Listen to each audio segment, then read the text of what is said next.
إحدى صوره من صورة النمل: إن هذا القرآن يقص على بني إسرائيل أكثر الذي هم فيه يختلفون. مختلفون اختلافا جما، تحسبهم جميعا وقلوبهم شتى. قلوبهم هنا بمعنى عقولهم، أفكارهم، خططهم، أهدافهم شتى.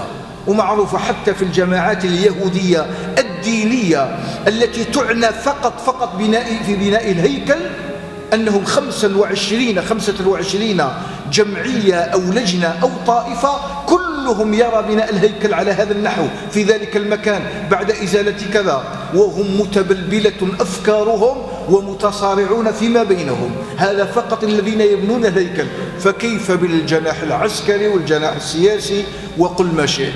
لكننا نلتقي وحال الأمة حال مؤسف، حال في انحدار إلى الهاوية على نحو عجب، كأن الأمة كانت على سلم عال تتدحرج منه بسرعة حتى تصل إلى القاع.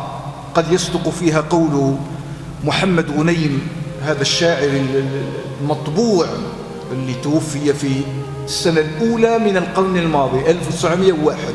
محمد غنيم الذي يقول يصور الحال كأن إنسانا أرقه السهر وطال عليه الليل وتراكمت أو ترادفت أو توافدت عليه الهموم، بعضها يقلل السابقة.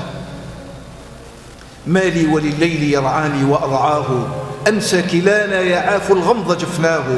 لي فيك يا ليل آهات أرددها، أواه لو أجدت المحزون أواه. إني تذكرت والذكرى مؤرقة، مجدا تليدا بأيدينا أضعناه. ويح العروبة كان الكون مسرحها، فأصبحت تتوارى في زواياه. أن اتجهت إلى الإسلام في بلد